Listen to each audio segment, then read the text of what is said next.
Welcome to Catch Outdoors. I'm your host, Captain Rob Modis. Before we jump into today's episode, let you know that you can contact me via email at catchoutdoors@gmail.com. My website's catchoutdoors.com.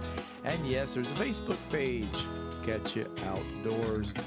My second book, Bridge to Paradise, is now available on my website at catchoutdoors.com. It's a book of short stories about fishing, travel, life. All copies are signed, and the shipping is included in the posted price. Both it and my first book, What I Know About Fishing Southwest Florida, are also available on Amazon Kindle. Wow, I can't believe it.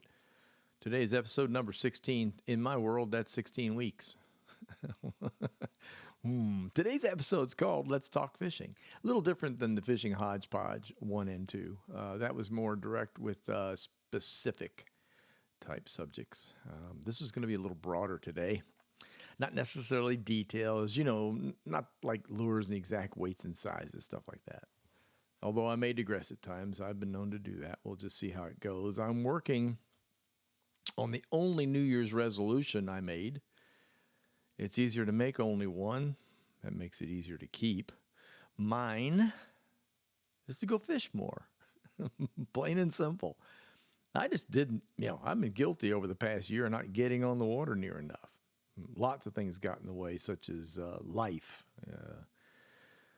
COVID, etc. We all know. They're just all kinds of problems, but that's going to change. I'm going to take it upon myself. The previous 2 years I wrote 2 books. I spent a lot of time writing other things.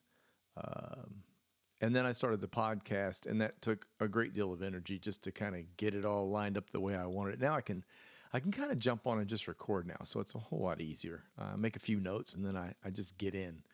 But the fishing has been, for me, I've been laxing, and I really need to get back on it. And so that's where I'm going. I love to fish. The pressure basically is now totally off, and so I no longer have to find fish for a client. I don't have to find it for a friend. Well, of course I can for a friend, but I can just go fishing. Once I reached this sort of plateau in my mind, it made me much more comfortable with the fishing for myself thing. Fishing is once again a relaxing sport. I have nothing to prove except to myself. I remember when I was guiding and I got those amazing days by myself. It would happen when you're not booked, or when someone canceled due to illness, or the weather wasn't quite right for them, but it's okay for me, that kind of thing. I would get out on the water. I know with some people, you're like, well, you work on the water. Why don't you just go home? No. You take advantage of those lone days, those days when you can go out and search for fish and find new areas and kind of play. I did a lot of playing. Just got out there and enjoyed myself.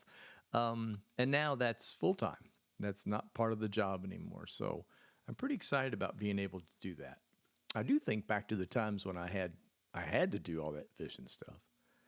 And I feel for my guide friends. I still have lots of friends in the guide business who constantly have to work it.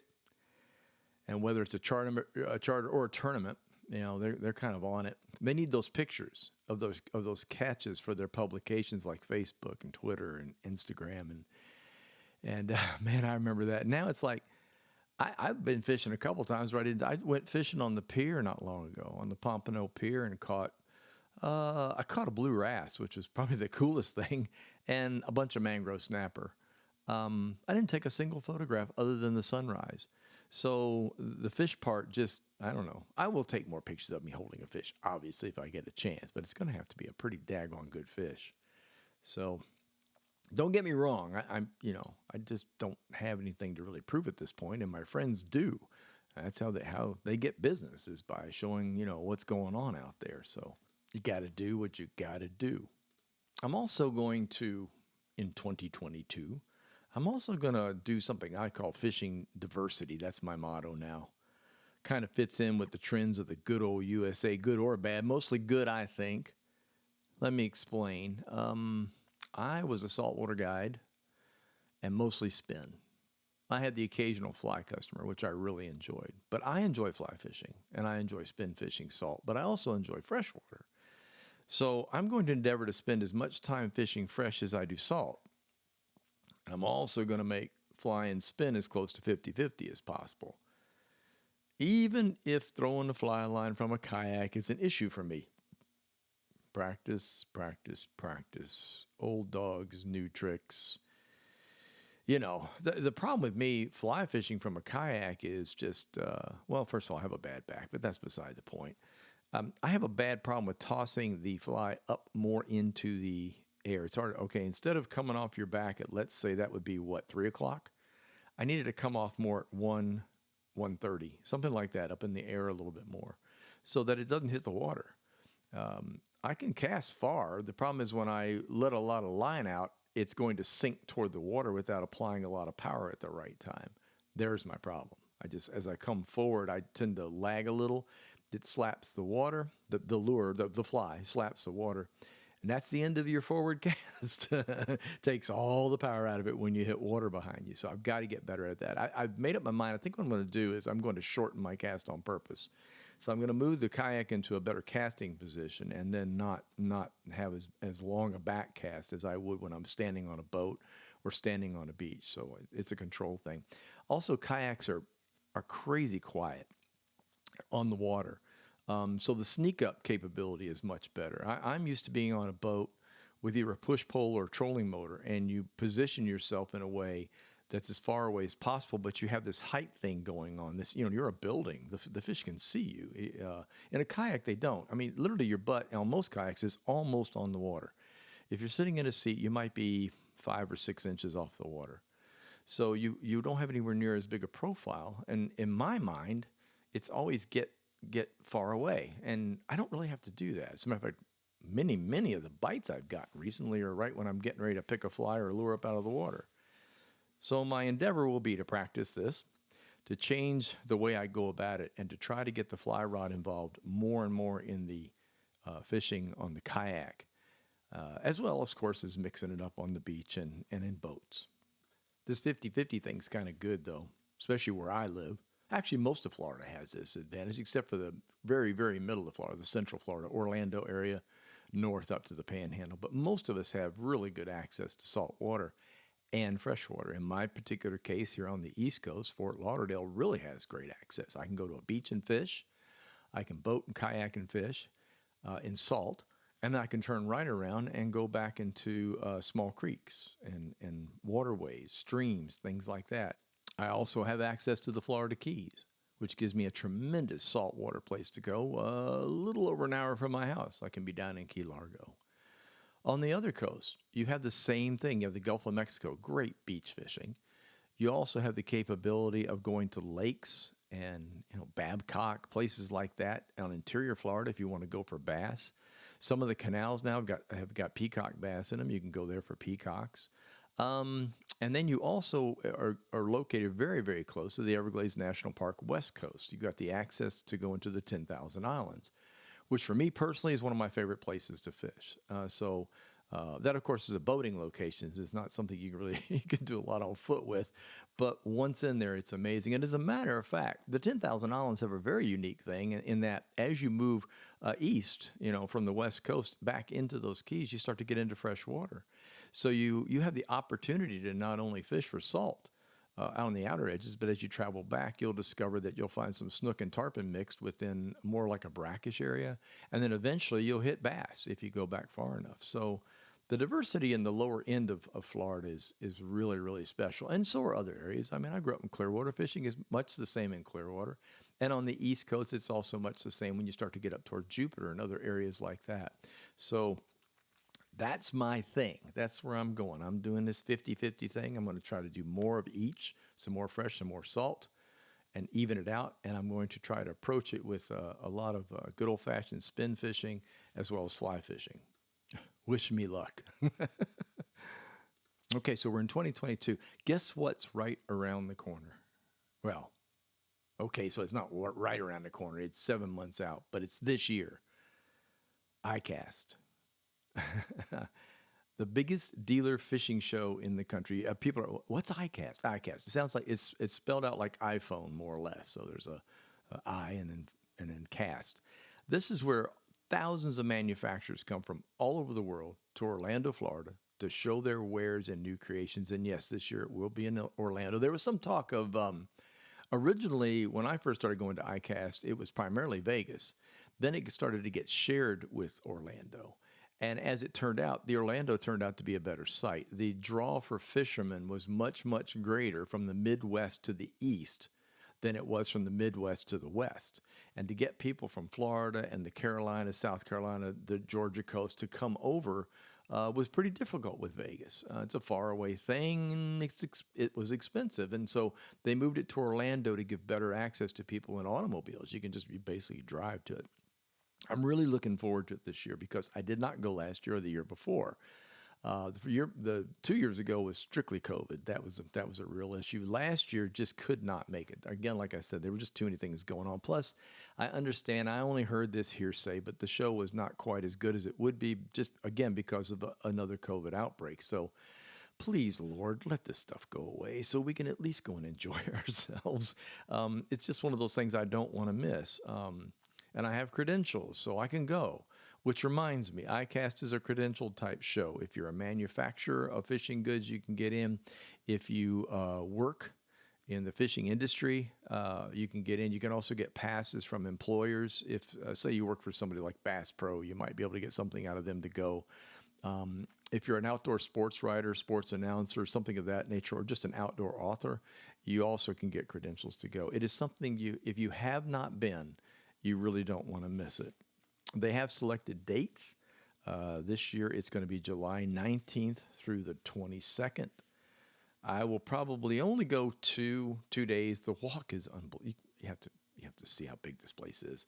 I will probably be there, get there on a day, do the walk and spend the night, do a little bit more the next day, and then go home. Orlando, fortunately for us, is about 3.5 hours, maybe not even 4 really, south or north of us, rather. We're south of it. So, so I'm going to at least do that. If there's a Costa party, as in Costa sunglasses, I'm not going to miss that. That's the greatest party ever. And that's usually on the first night. So I'll have to kind of gauge what's going up there and then see if I can get an invite to the party. Now, the reason the ICAST thing popped into my head is I was out looking at lures and pieces of gear and stuff like that the other day in 2 different shops. And, you start to notice that there's nothing really, really, really new. Now, there are, don't get me wrong. But ICAST is where things get introduced. And if there were if there were missing dealers there who weren't looking or who weren't paying attention to it or had other things on their mind like keeping their shop open, which I can understand that after what happened, things didn't get seen and things didn't get promoted like they normally do. And so there's been this weird little void in the industry. I went over to look at reels the other day just to see what the new things are, what's the latest, and everything kind of looked the same. I mean, they've dressed them up a little bit. They've changed the model numbers on them, but there's no real great big, oh my gosh, innovation.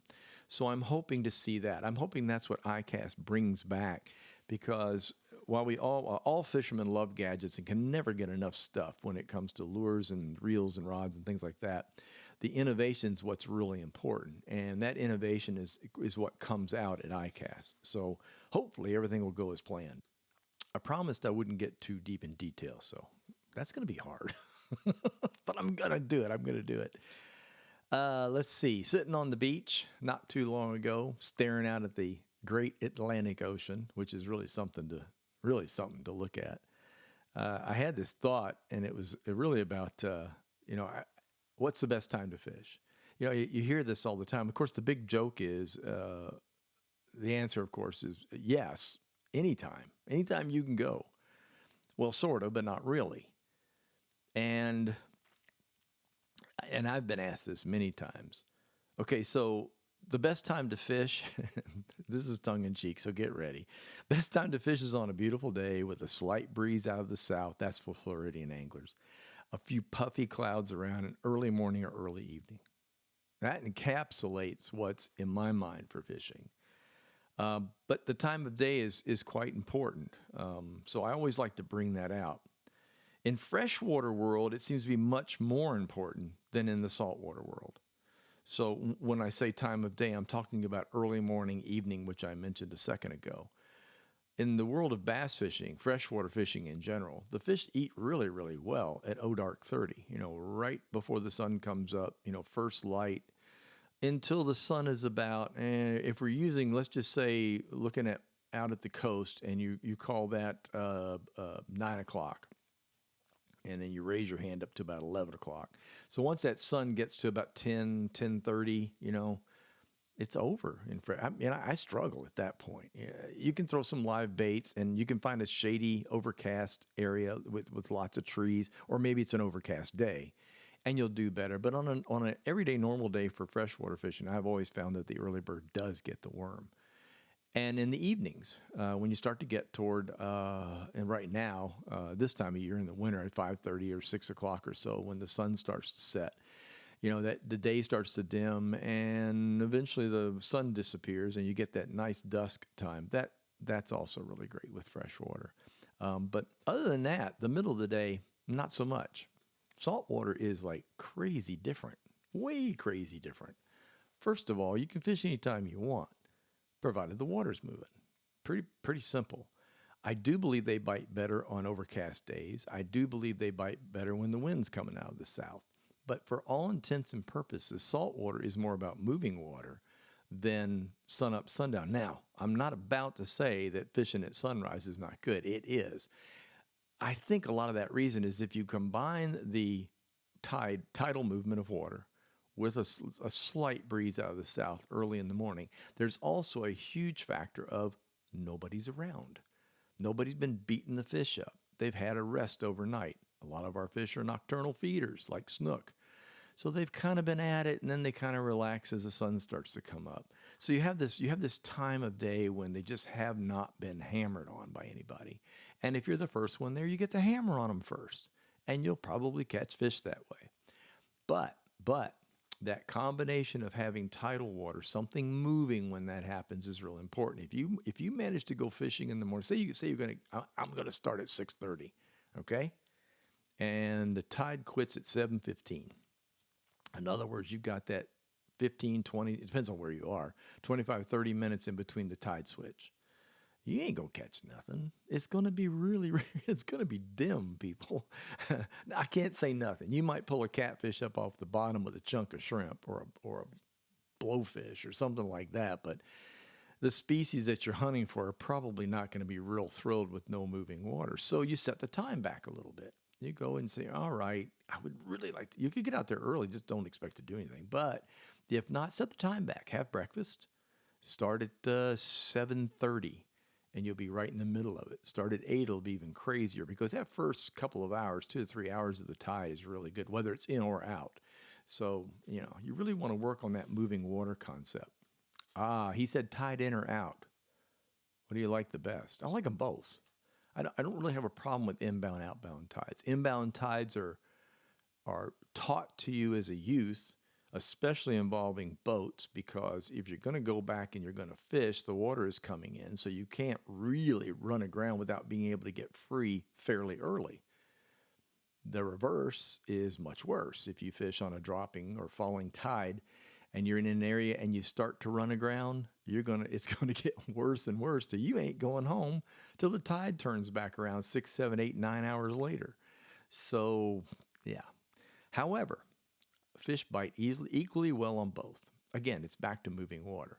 The fish love falling tides. They love it when bait and things are being drawn out of small creeks and out from underneath mangroves. It brings food to them. They will move. They will come out of the edges of mangrove areas and the flats, and they'll start to move toward ditches, cuts, small channels, and things like that. So they will relocate, but they don't stop feeding. Fish, honestly, fish eat pretty much all the time. That's what they do. On an inbound tide, just the opposite is true. You set up well off of the mangroves. You set up out on a flat somewhere that's got some nice ditches in it. I like to find the spots where somebody, one of the crab guys has laid crab pots out. You see the crab pot buoys? That's where the water is at low tide. They put them there for a reason, so that they won't go dry when the water gets real low. So you find those spots, you sit and wait, and what happens is, as that tide comes in, those fish move. They start to come up onto the flats to feed. They're looking for little crabs that are getting pushed out from the marl in the bottom and the grass and growth, rocks, things like that. And they move, they progress. The fish progress all the way back to those mangroves. So either way works. I don't have a preference. It's whatever I happen to get. If I can combine that early in the morning, and I can combine it with a slight south wind, all the better. And I should mention right here that outbound tides, inbound tides, either way, also work in the evening. So, in other words, better than. Let me back up. I told you mornings are great in freshwater fishing, not so good in salt. Salt's good because of moving water. However, salt is great for the early morning because you've avoided the crowd.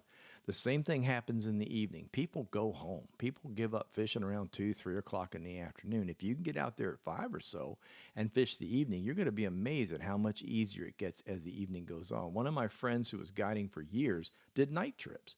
He'd meet his clients late in the day, take them out for some nighttime fishing, much nicer evening. He did really, really well at that. Really well at that. All of us started paying attention. Let's put it that way. I've noticed something kind of important in the salt versus fresh fishing thing that came up not too long ago. What is the deal with leaders? Now, they don't seem to be required as much in freshwater. I've watched enough shows and watched enough anglers bring a bass in next to the boat and paid close attention to what the end of the line is tied to and find that most bass fishermen seem, number one, they do use braid, but a great many of them still use mono, and they do not use any sort of a leader. Now, I can kind of understand that on clear mono. It doesn't make much sense. But on the things like braid, like Power Pro, and almost always it's like an olive green color, which is something else that I don't do in salt, and a lot of other people don't do. We do more visual colors in salt, which of course leads to a leader. But in the freshwater fishing, they just don't bother with leaders very much, and that always has surprised me. My world is always leaders, but that's because I did a lot of salt fishing with high colored lines, high vis lines. I like high vis yellow. I like seeing where the line is when a fish runs. Maybe that's the difference. The more I think about this, the weirder it gets. Okay, so I hook a bass, and a bass jumps and carries on and goes nuts out in front of you, but he doesn't, not always, but he doesn't really run a lot side to side and all over the place, right? He just sort of does his tough, badass thing out in front of you. And so you slowly bring him in and you get him. Now, in a saltwater fish, you hook a snook, a red, even a sea trout, they're going to run. A jack, especially a jack. So I use a high color vis line, whether it's light blue, white, or yellow, so I can see where it's going. Now that in turn means I'm going to put a leader on the end of it, something that's invisible, usually made of fluorocarbon.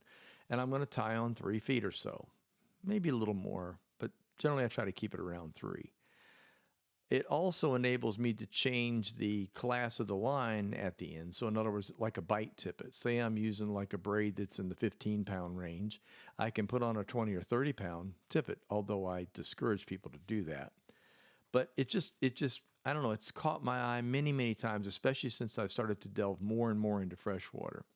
In the world of fly fishing, of course, there's already a leader involved, and there's already a bite tippet involved, and that's almost always going to be clear. It's going to be something that the fish can't see. Now, granted, in fly fishing, a lot of times you're tying small, little bitty flies that are attractors more than anything else. In saltwater, of course, you're going to use fish imitations, whereas in bass fishing, you're going to use like bugs. But nevertheless, you're still trying to keep that lure hidden, or the attachment to the lure hidden as much as possible. Now, I will say this, regardless of what you're doing, smaller is gooder.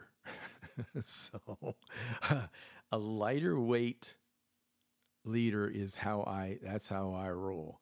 If I can get away with a 15-pound, that's what I'm going to do. Even a 10 in some circumstances. Granted, you're going to lose some fish, but you're going to get more hookups.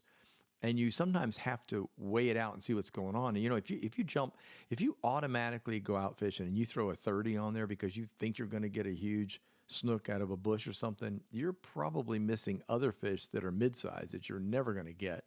Or even a large fish could be wary of it and go, man, that doesn't look right. So I like to start smaller if at all possible, 20-pound max on my leaders for saltwater fishing. On freshwater, 10 pounds. I just try to keep it in that. That's just my thought. If I'm having a lot of trouble on 20 in salt, I will back off. I will go down to 15. Yeah, it's dangerous, but I'd rather get bites than no bites, quite frankly. I realize that once you're hooked up, it can be an issue, but I don't know. To me, the excitement of the fight is just as good as the excitement of the catch. New thought. Floating versus walking. You thought I was going to say something else with floating, didn't you? Yeah, floating boats, kayaks, canoes, paddle boards. There are people that fish on paddle boards. I could never do that. My balance isn't that good. I'd wind up in the water more on the board, but that's a whole nother story. So floating versus walking, I love both, quite frankly, and I'm in a place where I can do that. And fortunately for me, being in Florida, in South Florida, I fish all the time. Now I'm rubbing it in a little bit because I know it's winter up north, and I know we just had back-to-back snowstorms. And I know though that people in the far north ice fish, and they enjoy doing that. I don't think I'd find that a whole lot of fun, but I think if I had to go fishing, I would certainly do it. But we have an advantage here: we can fish year round. Walking to me is the beach. Obviously, I don't take a kayak to the beach. I don't take a kayak to the Atlantic Ocean. I don't know. I'm a safety nut. I'd put on a life jacket and make sure I had communications if I did it. There's too many crazies in the ocean. There's just too many people that do too many weird things, and I just prefer not to be a part of that. I would much rather be somewhere intracoastal or lake, stream, small body of water, something like that that has a little more control with the outside watercraft. So yeah, I'm a wuss. I'm not going to get involved in that, but I like walking. I love walking the beach. Walking the beach with a rod and reel is a lot of fun. Casting, whether it's fly or not. I like walking. I like going to piers and fishing off of piers, but that's a whole different animal. And I'm not going to do that right here, but I could do a segment later on just pier fishing because it really is a lot different. I like wading, especially in backcountry waters, near country waters, to I think the West Coast at Lover's Key. Lover's Key, I used to go to Lover's Key, park the truck, hop out, and then just go right into the water with a pair of tennis shoes on and a bathing suit and a t-shirt or a fishing shirt. Just go fishing right off into the bay. You never know what you're going to get. Get redfish, snook, things like that. Got to watch your step. Got to watch out for rays and things. Small sharks do come around, but I found it really entertaining. Floating. Well, there's a number of ways to go about that. I love boats. I love boats as long as they're not mine, as long as they belong to somebody else. I'm happy to pay my way. Don't get me wrong. I'll help with fuel. I'll buy stuff, bait, whatever, bait, beer, whatever. But having had to have boats over many, many years of guiding, I would just as soon not have one with a motor on the back. Janelle and I have talked about it. We've even discussed adding it to the repertoire, but I don't know. She's very shy of it, and so am I right now. And guess what? Kayaks are great, so that's where I'm going with this. We got a couple kayaks, the Hobies. They pedal. They go where we want them to go. They're comfortable to fish from for at least a good 3 hours, and then you kind of want to get out and walk around a little bit. But all in all, they're great. I mentioned earlier you can sneak up on fish. I've never, ever caught so many fish in close to mangrove and close to me retrieving a lure, having them hit like right at the kayak. So there is something really, really, I don't know, it just feels good. Canoes, yes, although a little tippy for me personally. Again, I'm old, balance is weird. The kayak seems to be much, much more balanced. The center of gravity, of course, is lower because you're sitting down lower than you'd typically do in a canoe. But I can't fault canoes. I see people fish them all the time. A good friend of mine, Joe, over in the West Coast, fishes it quite a bit and beautiful pictures and does a great job. As a matter of fact, he fly fishes from it. I would think an advantage for the canoe would be, for the fly fisherman, is you are up slightly higher. Your butt is 15, 20 inches off the water instead of sitting right almost on it. That little bit of rise is going to make fly casting on the back cast a little easier, I would think. I'm trying to look at it from the positive side. And then there are John boats. John boats are the rectangular shaped boats. They're usually camouflaged, or they're brown or gray. They're aluminum. They have a couple seats, 2 or 3. You can put a small outboard on the back, maybe a little 9 horsepower, maybe up to 20 if you're really crazy. You can mount a trolling motor on them.